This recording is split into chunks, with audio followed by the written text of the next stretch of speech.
ഇത് നമ്മൾ വളരെ എളുപ്പത്തിൽ അപ്പം റെസിപ്പിയാണ് ഉണ്ടാക്കുന്നത് കേട്ടോ. സാധാരണ പോലെയല്ല. ഇതിൽ നമ്മൾ കപ്പി കാച്ചോ ചോറ് അരച്ച് ചേർക്കുകയൊന്നും ചെയ്യുന്നില്ല കേട്ടോ. അപ്പോൾ ഇത് എല്ലാവർക്കും ഇഷ്ടമാവുന്ന ഒരു റെസിപ്പിയാണ്. അപ്പോൾ ഇതെങ്ങനെയാണ് ഉണ്ടാക്കുന്നതെന്ന് നോക്കാം. ഇതിനായിട്ട് ഞാനിവിടെ അരി കുതിർത്താൻ വയ്ക്കുന്നുണ്ട്. സാധാരണ പോലെ തന്നെ 2 കപ്പ് പച്ചരിയാണ് കേട്ടോ. പലരും ചോദിക്കാറുണ്ട് റേഷൻ കടയിൽ നിന്ന് വാങ്ങിക്കുന്ന അരി പറ്റുമോ എന്നുള്ളത്. അപ്പോൾ ഇത് റേഷൻ കടയിൽ നിന്ന് വാങ്ങിച്ച അരിയാണ് കേട്ടോ. ഏത് പച്ചരിയിലും നമുക്ക് ഇത് ഉണ്ടാക്കിയെടുക്കാം. അപ്പോൾ ഇത് ഞാൻ ആകെ 2 മണിക്കൂർ മാത്രമാണ് വെള്ളത്തിൽ കുതിർത്തി വയ്ക്കുന്നത് കേട്ടോ.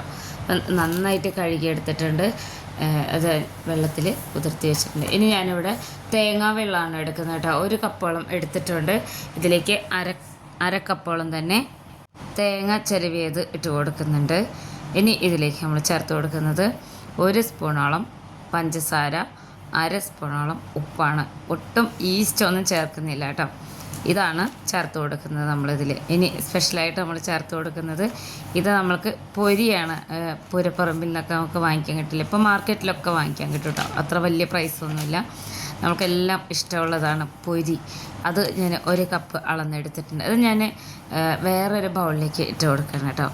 ഇത് നന്നായിട്ട് കഴുകി എടുത്തിട്ട് വേണം നമുക്കിത് മിക്സ് ചെയ്യാൻ വേണ്ടിയിട്ട്. അപ്പോൾ ഈ ഒരു രീതിയിലും കൂടെ ഒന്ന് ഉണ്ടാക്കി നോക്കണേ. ഇനി വെള്ളയപ്പം പാലപ്പം ഒക്കെ ഉണ്ടാക്കിയെടുക്കുമ്പോൾ അപ്പോൾ നന്നായിട്ട് ഇതിനെ ഒന്ന് കഴുകിയെടുത്തതിന് ശേഷം നമ്മൾ നേരത്തെ ഇപ്പോൾ മിക്സ് ചെയ്ത് വെച്ചിട്ടുള്ള ആ തേങ്ങാ വെള്ളം ഉണ്ടല്ലോ അതിലേക്ക് ഇട്ട് കൊടുക്കുകയാണ് ചെയ്യുന്നത്.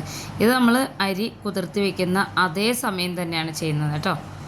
അപ്പോൾ പൊരി കിട്ടുന്നില്ല എന്നുണ്ടെങ്കിൽ വെളുത്ത അവിൽ ഇങ്ങനെ എടുത്ത് ചെയ്ത് വെച്ചാലും മതിയാവും. അത് പൊരി നന്നായി കഴുകിയിട്ട് വേണം എടുത്ത് വയ്ക്കാൻ. നല്ലോണം അഴുക്കുണ്ടാവും. അപ്പോൾ ഇനി ഇതെല്ലാം കൂടെ ഒന്ന് മിക്സ് ചെയ്തെടുക്കണം. തേങ്ങാവെള്ളം ഞാൻ 1 കപ്പ് തന്നെ അളന്നെടുത്തിട്ടുണ്ട് കേട്ടോ. നമ്മൾ എപ്പോൾ പാലപ്പം വെള്ളപ്പം ഉണ്ടാക്കിയെടുക്കുകയാണെങ്കിലും അളവുകളൊന്ന് കറക്റ്റ് ചെയ്ത് കഴിഞ്ഞിട്ടുണ്ടെങ്കിൽ ഇതുപോലെ സാധാരണ രീതിയിൽ തന്നെ വെള്ളപ്പവും പാലപ്പമൊക്കെ ഉണ്ടാക്കിയെടുക്കാം. അപ്പോൾ ഇനി ഈ 2 കൂട്ടും കൂടെ നമ്മൾക്ക് ഇനി 2 മണിക്കൂറോളം റെസ്റ്റ് ചെയ്യാൻ വേണ്ടി വെക്കണം കേട്ടോ. ആദ്യം തന്നെ ഞാനിവിടെ അരി വെള്ളത്തിലിട്ട് വെച്ചിട്ടുണ്ടായിരുന്നു. പിന്നീടാണ് നമ്മൾ അതിനോടൊപ്പം തന്നെയാണ് ഈ തേങ്ങാ വെള്ളം അതുപോലെ തേങ്ങയും പഞ്ചസാര ഉപ്പും പൊരിയും കൂടെ മിക്സ് ചെയ്ത് വെച്ചിട്ടുള്ളത്. അപ്പോൾ ഇനി ഇത് 2 മണിക്കൂറിന് ശേഷം ഞാൻ കാണിച്ചു തരാം കേട്ടോ എങ്ങനെ ഉണ്ടാവും എന്നുള്ളത്. പലരും ആവശ്യപ്പെടാറുണ്ട് ഈസ്റ്റ് ചേർക്കാതെ എങ്ങനെയാണ് ഉണ്ടാക്കുന്നത്, അല്ലെങ്കിൽ കപ്പി കാച്ചാതെ ചോറ് ചേർക്കാതെ, അങ്ങനെ പല സംശയങ്ങളും വെള്ളയപ്പം റെസിപ്പി ഇടുമ്പോൾ ചോദിക്കാറുണ്ട്. അപ്പോൾ ഈ ഒരു രീതിയിലും കൂടെ തയ്യാറാക്കി നോക്കണം കേട്ടോ. അപ്പോൾ ഈ 2 മണിക്കൂർ കൊണ്ട് തന്നെ ഇത് നന്നായിട്ട് ഒന്നിങ്ങനെ നമ്മൾ ഈസ്റ്റൊക്കെ ചേർത്ത് മിക്സ് ചെയ്ത് വെച്ച പോലെ തോന്നും. അപ്പോൾ അത് പൊരിയൊക്കെ നല്ലോണം കുതിർന്ന് വന്നിട്ടുണ്ട് കേട്ടോ. അരിയും നല്ലോണം കുതിർന്ന് വന്നിട്ടുണ്ടാവും. ഇനി ഈ അരി കുതിർത്ത് വെച്ചില്ലേ ആ വെള്ളം നമ്മൾ കളയാണ് ചെയ്യുന്നത് കേട്ടോ. അപ്പോൾ ഇതിൻ്റെ ഒരു സമയം എന്ന് പറഞ്ഞത് കുതിർത്താൻ വെച്ച സമയം 2 മണിക്കൂറാണ്.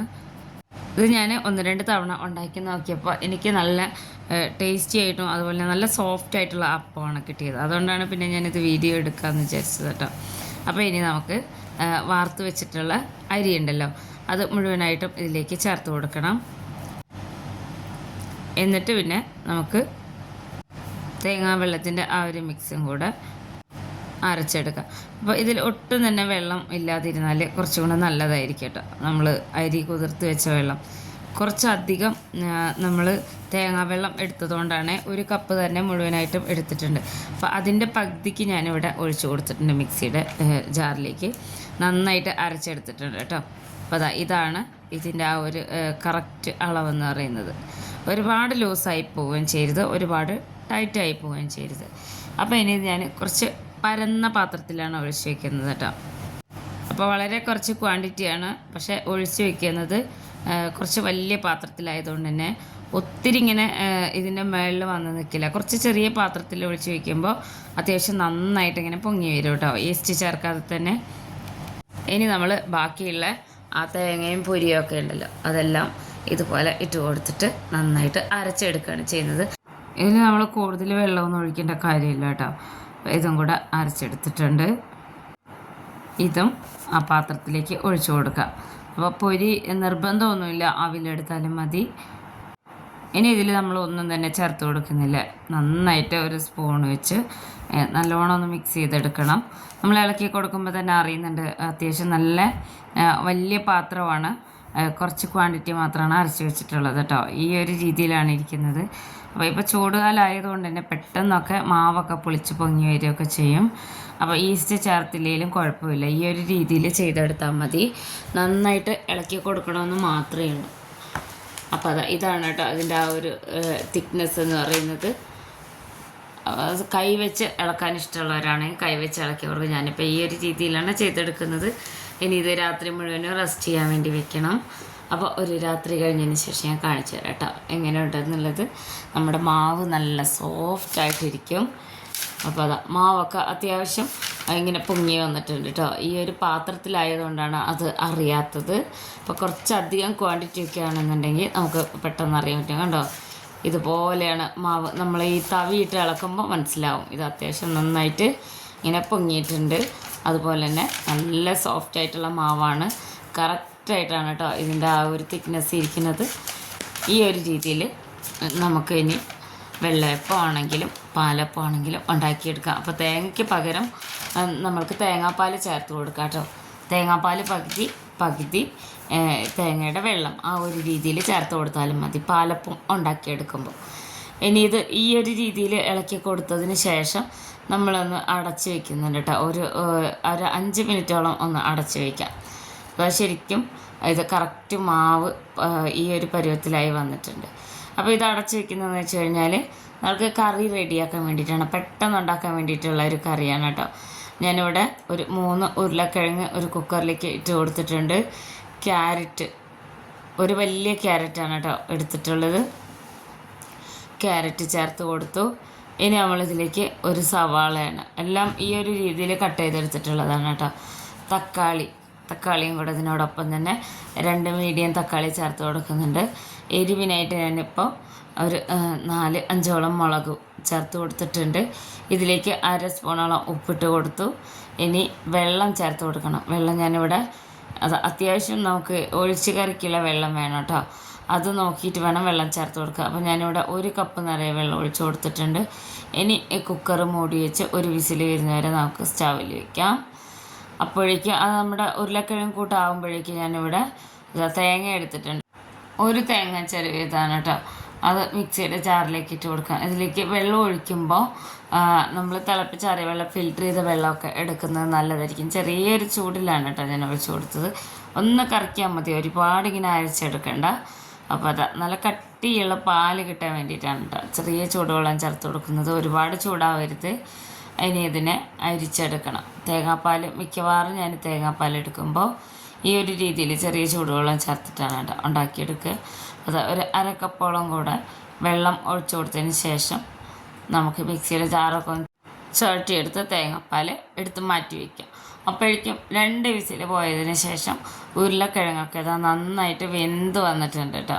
അപ്പോൾ വിസിൽ പോകുന്നതൊക്കെ എല്ലാ വീഡിയോയിലും ഞാൻ എപ്പോഴും കാണിക്കുന്നതാണ്. മീഡിയം ഫ്ലെയിമിലിട്ട് 2 വിസിൽ പോകുന്നത്. അപ്പോൾ കറക്റ്റായിട്ട് വന്നിട്ടുണ്ട്. ക്യാരറ്റും ക്യാബേജും തക്കാളി എല്ലാം കൂടെ ഒരുമിച്ച് വേവിച്ചെടുത്ത് ഉടച്ചെടുക്കാം കേട്ടോ. ഇഷ്ടമാണെന്നുണ്ടെങ്കിൽ ഉടച്ചെടുക്കാം.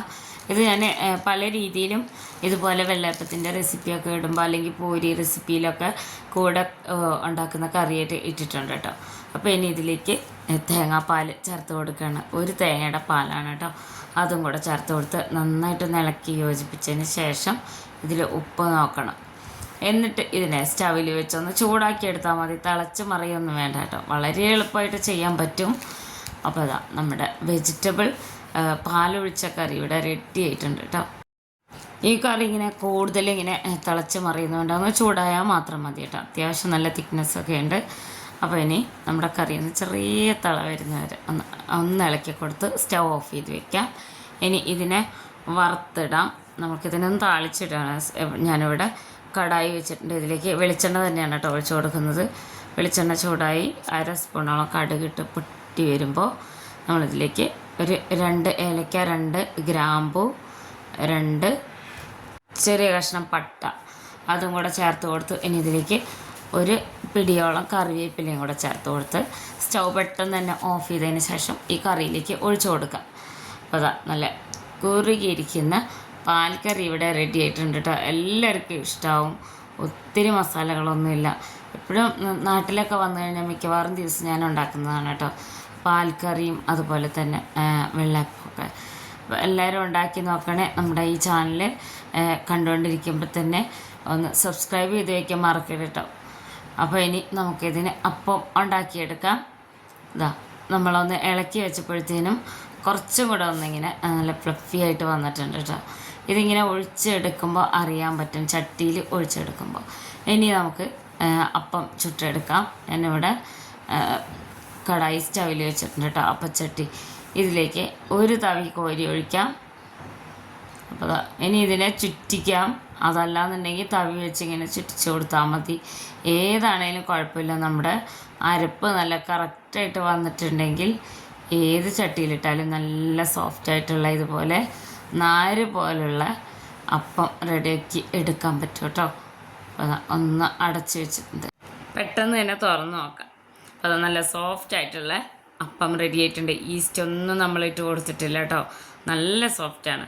പിന്നെ ഇതൊരു പ്ലേറ്റിലേക്ക് മാറ്റിയ ശേഷം വീണ്ടും ബാക്കിയുള്ളതും കൂടെ ഇതുപോലെ ചുട്ടെടുക്കാം. അപ്പോൾ തവി വെച്ചിങ്ങനെ പരത്തിയെടുക്കുകയാണെങ്കിൽ അങ്ങനെ, അതല്ലാന്നുണ്ടെങ്കിൽ ഈ ഒരു രീതിയിൽ നമുക്ക് അപ്പം ചുട്ടെടുക്കാവുന്നതേ ഉള്ളൂ. മിക്കവാറും എല്ലാവർക്കും ഇഷ്ടമാവും കേട്ടോ, അത്രയും എളുപ്പമാണ്. അപ്പോൾ ഈസ്റ്റ് ചേർക്കാത്ത അപ്പം ഒരുപാട് ആൾക്കാർ ആവശ്യപ്പെട്ടിട്ടുണ്ടായിരുന്നു. അപ്പോൾ ഈ ഒരു രീതിയിൽ ചെയ്ത് നോക്കിയാൽ മതി, ഈസ്റ്റിൻ്റെ ഒന്നും ആവശ്യമില്ല. അപ്പോൾ ഇനി ഇതും കൂടെ നമ്മൾ എടുക്കുകയാണ് കേട്ടോ. ഈ ഒരു രീതിയിൽ ബാക്കിയുള്ള മാവ് മുഴുവനായിട്ടും ഉണ്ടാക്കിയെടുക്കാം. അപ്പോൾ ഇനി നമുക്ക് സെർവ് ചെയ്യാം.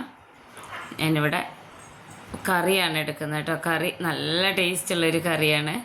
അങ്ങനെ ഇത് എല്ലാവരും ഉണ്ടാക്കി നോക്കണേ, വളരെ ടേസ്റ്റിയാണ്. കുട്ടികൾക്കൊക്കെ ഈ ഒരു ചൂടുകാലത്ത് ഒത്തിരി മസാലകളൊന്നും ഇല്ലാതെ ഉണ്ടാക്കി കൊടുക്കാൻ പറ്റിയ ഒരു ബ്രേക്ക്ഫാസ്റ്റ് റെസിപ്പിയാണ് കേട്ടോ. അതുപോലെ ഈസി റെസിപ്പീസുമായിട്ട് അടുത്ത വീഡിയോ